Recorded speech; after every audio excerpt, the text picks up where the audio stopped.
Okay, welcome to level 1 of My Hero's Journey, Minecraft Education Edition sequence. So this is designed for 6th and 7th grade ELA during a narrative writing unit. The end goal across all 3 levels is for students to write their own hero's journey story using observations and experiences from the game. So let's walk through it. Here we have a couple of signs that are put up reminding students to just teleport from station to station by talking to the characters and NPCs and clicking those teleport buttons. We want to keep them on the first round on this path where they're not exploring yet. They're just making sure to meet all of these points. And so here we have this first guide in the ordinary world. It's the opening stage of the hero's journey. When students enter, they go ahead and talk to them, and they are greeted like, "Hello, traveler." She introduces the conflict, sets up the hero's journey framework, and gives students access to a note guide. So, and she reminds students to observe and continue to jot down notes and things they see. So right next to her is the board here's a board that reminds them they're leaving the ordinary world and to stay on the path, right? Which most heroes kind of have to do in their journey. So students follow this teal path towards a wooden fence where they'll see 2 notice signs. But before that, they're in this interesting area that seems dangerous. You have monsters, alligators, and things like that. And they approach this fence that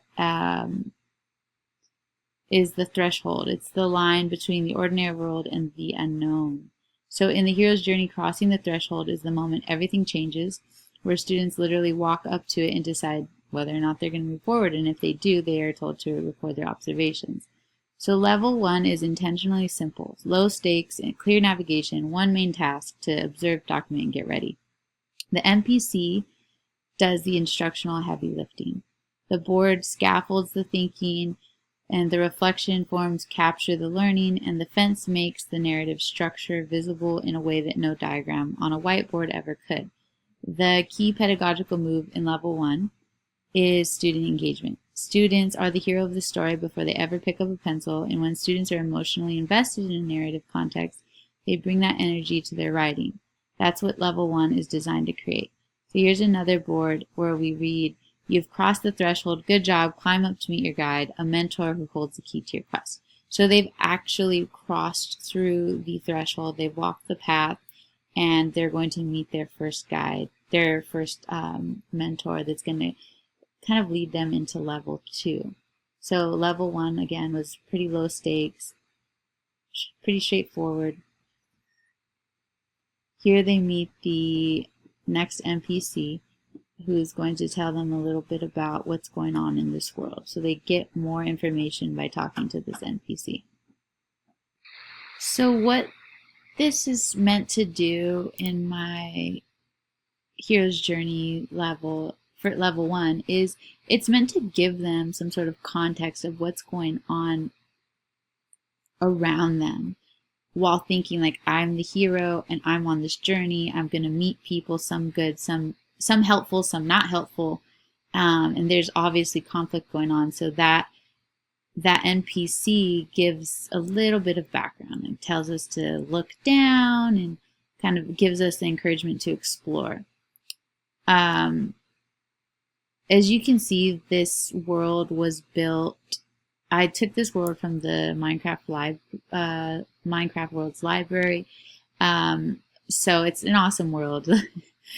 I can't take full credit for building it, but I love the glass floor, which allows for a bird's eye view of everything. So this is simple by design as far as instructional design.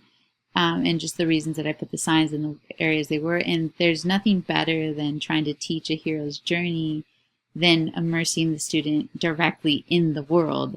And you could write it on a board, or you can give them handouts that describe each stage of the journey, but this actually walks them through that journey. So let's move on to level 2. Welcome. This is where the complexity increases and the real learning starts to begin. Students have crossed the threshold and are now on the road of trials. And the first stop is this level 2 guide, a robot NPC. I placed him high above the world on a glass walkway, and I love this moment because before students even descend into the trials, they are looking down at the entire world below them.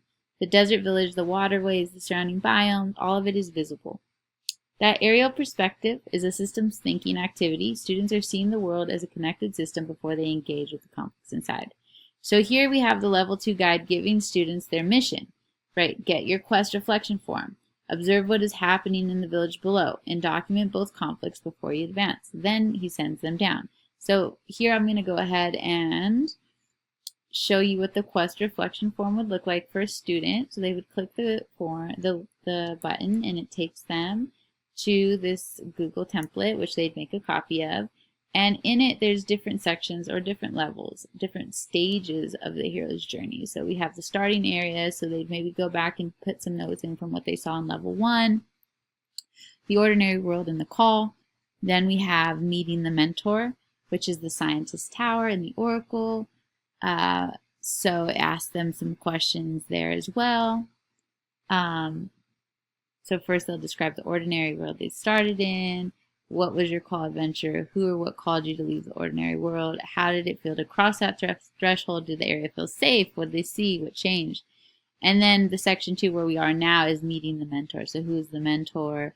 What is the robot asking you? What story could you write about this conflict? And there's also the future level. So the road of trials, the village conflicts that they'll teleport to in a second. Here they'll describe the conflicts that they're seeing and how the conflicts are connected. And this is all meant to function as a guided notes practice that will eventually build their narrative that they'll be writing with their hero as the main character. So this will provide them detail, setting, dialogue, things like that, so they can pull from that information. So creating that quest reflection form was key, especially right here in level 2. After they get that information from the robot, they teleport down to the village, and here the students meet 2 NPCs. First we have the Master of Conflict, who gives us more information. Again, the NPCs are there to do the teaching, to do the part that's giving them the information. No one wants to sit there and watch and listen to a teacher explain these things. So the students are getting to be, they're immersed in the game. They're learning from the different NPCs. And this NPC basically tells them, hey, here's 2 villagers. There's some conflict going on. You just saw nature versus human conflict. Now you're going to get human versus human conflict. And we have this one NPC who's like, I cannot help with what's going on. And they call the player the hero, so it gives them that sense of self and what their role is in this Minecraft world. This second NPC is asking, like, how are we going to help? And this one clearly is willing to help, and together we must ask, like, how do we save our world? So now that they've got a little information there, we see this button and a sign above it. You have completed the road of trials. Push the button below to begin your final stage, level 3, and it's called the transformation in the hero's journey. So the final stop in level 2 is Reflection Lake, and this is the most important moment in the entire sequence, pedagogically. Students arrive at this beautiful, lush environment, completely different from the desert village, and they are given a genuine choice. Path 1, you're ready to write your hero's journey story and submit it, or Path 2, you're not done yet. Descend into the world, explore freely, discover what others may have missed, and let your curiosity guide you. That choice is everything. So students who choose Path 1 will write solid stories based on what the NPCs told them. Students who choose Path 2, however, will enter level 3, and that is where the real differentiation happens. What elevates level 2 is the embedded quest reflection form. Students are not just playing, they're documenting, analyzing, and building academic evidence as they move through the world. The game is the instruction. The form is the formative assessment. And the choice at the end, Reflection Lake, is the bridge to everything that comes next. So that's level 2. Now let's move on to level 3, where we talk about the cool stuff, the stealth assessments, and how those are implemented to really bring level 3 to a full circle experience for the students. Okay, so level 3 is where everything comes together and is the most sophisticated part of the sequence. So let me walk you through it. Students who choose Path 2 at Reflection Lake will basically be dropped into an open world. No instructions, no map, no guided path, just the world, and that's pretty intentional. So once I click there, explore the world, we're kind of just dropped in where students will first notice that there are no buttons telling them where to go. This is where exploration and problem solving kick in. Students have to navigate the environment on their own, figuring out where to go, what to look for, and how to move through a space without being told. That spatial reasoning and self-directed navigation is a skill in itself. Now, the hidden NPCs, that's the fun part. So let's go find them.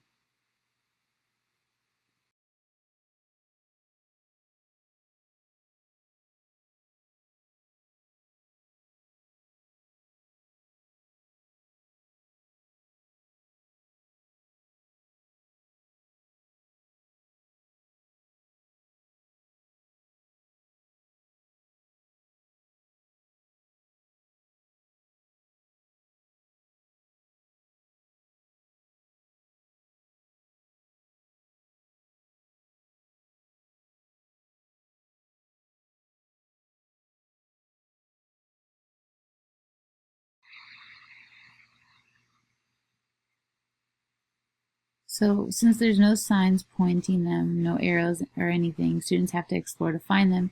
You can walk the world and stumble upon them. But here, the first hidden NPC students are likely to find is the Elder. And this is a pivotal moment because students talk to the Elder and they discover the story of Memory Lake. Okay, and then the lake was created when lava from the volcano hit the ocean, and the villagers named it after everything they lost. This is a human detail that adds some emotional depth to this world, which kind of ties into the whole narrative of the writing a narrative objective that they'll do later. So having this background story gives them some stuff to add to their writing. Here's what makes the Elder special in terms of level design. So after finding this Elder, it kind of increases motivation, like, wow, I found one thing, now I can go find something else.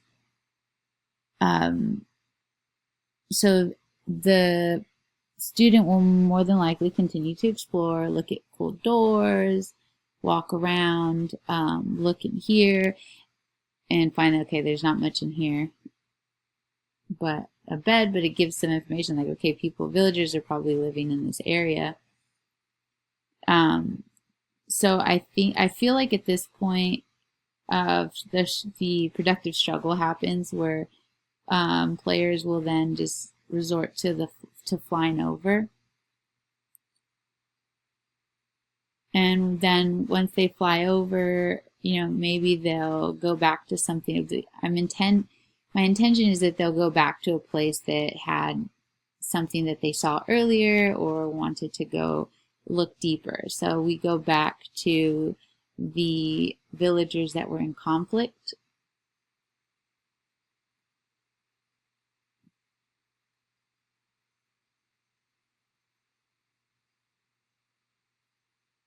So now, with this one, you have this area where there's a conflict, but there was like a block, an area that's blocked off next to the teleport button. So you kind of go down these stairs because, curiosity leads us here, and we find the survivor, and the survivor gives some more information that a student can use. So here the survivor tells us that they escaped the volcano through a secret tunnel, and not many heroes have ended up there. So it also builds some motivation and gives that player some just extra,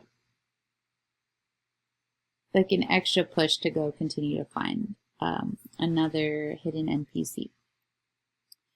So now this is where it gets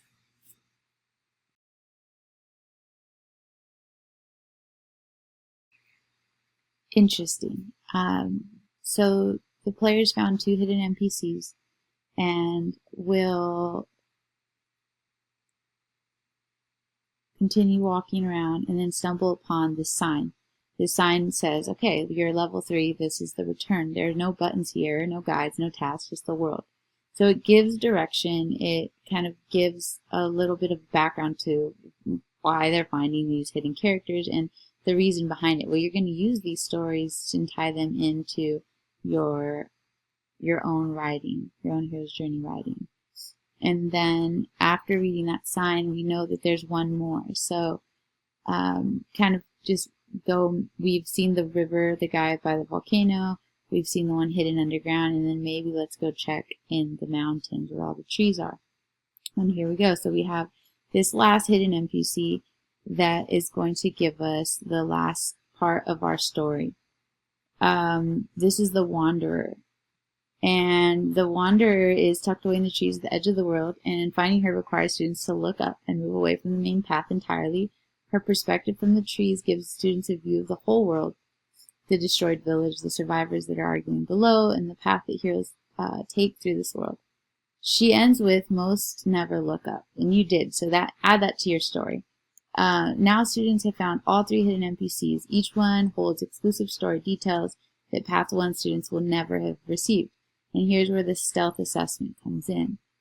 So stealth assessment is the framework developed by Shu and Emovich, and it's about embedding valid assessment directly into the learning experience without interrupting it. So in this case, teachers do not need a rubric to know which students explored deeply. They just read their narratives, and a student who mentions Memory Lake or a secret tunnel or the view from the trees that students explored, the teacher can identify that person went deeper. That student was intrinsically motivated, and that student went beyond what was required because they were genuinely curious. No test was needed. The writing is the evidence. And so here, the final challenge of level 3, students find their way back, and they go talk to the NPC back at Reflection Lake. They click on submit their story, and it takes them to the submission in Canvas. When students finally make it back to that area and go to submit their story, they observe the ordinary world, they face the road of trials, they explored freely, and now they are the author.